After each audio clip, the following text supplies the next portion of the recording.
I was going to ask you about Elvis, if you didn't mind. Do you remember the first time you met him, and what kind of relationship did you have with him? Of course I do. Uh, he was from Memphis, and he was from what we would say the wrong side of the tracks, a poor economic upbringing, and his family, they were churchgoers, thankfully, but he didn't have much in the way of any kind of this world's goods. But he loved rhythm and blues music, so he went to Sun Records and paid something to make a record for his mama. And it was Blue Moon of Kentucky, Keep on Shining, a Bill Monroe song. And he played it for her. She liked it. Well, a DJ in Memphis got it, and it had kind of a rocky beat, though it was a bluegrass song. Right. And that led to a record contract with Sun, and then RCA Victor bought the contract. So he was unknown across the country, except in the South, on the Shreveport station called Louisiana Hayride on Saturday nights, and he would sing a country song with kind of a rock beat.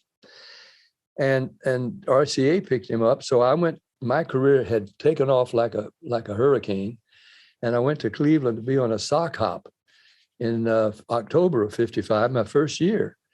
And Elvis was brought up by the DJ from Shreveport so he could see what this newcomer was like that RCA Victor was excited about. So I was backstage in the Cleveland High School, the Brooklyn High School in Cleveland, when Elvis came in with a couple of his buddies, and they were going to lip sync their record, which is what you do on a sock hop. You don't play live. You don't have your own band, so you just play the record and you act like you're playing. And I didn't know that. Yeah, and you lip sync it. Well, he was going to go on first because I was the headliner.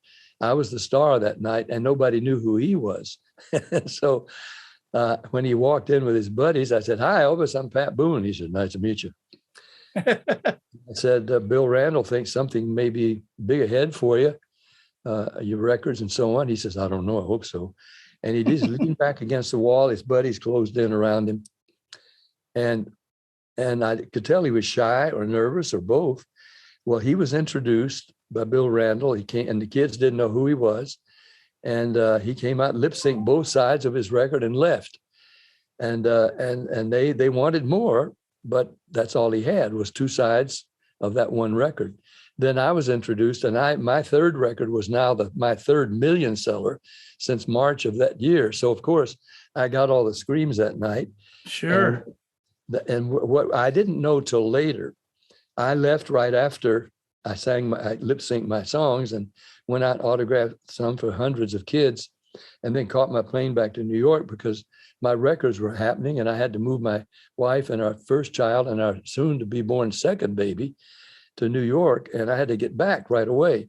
I didn't stop to see that the follow-up acts that night, and this is in the Rock and Roll Hall of Fame, they've got all the pictures from it, from that night when Elvis was my opening act, and I got all the screams after he left. And then I was followed by a new group called Bill Haley and the Comets. Yes. And they were previewing their new record of Rock Around the Clock that night. And then a group called the Four Lads, they had a new record called Moments to Remember, and they followed that. So that was an incredible historical music night. And it's absolutely all on tape at the Rock and Roll Hall of Fame. And then Elvis and I, of course, continued with our careers. And we became good buddies, visited each other from time to time in the homes we were renting in Bel Air, at the studios, about 20th Century Fox, the sets where he was making one movie and I was making another. So we were buddies right up to the time of his death. That's a great story.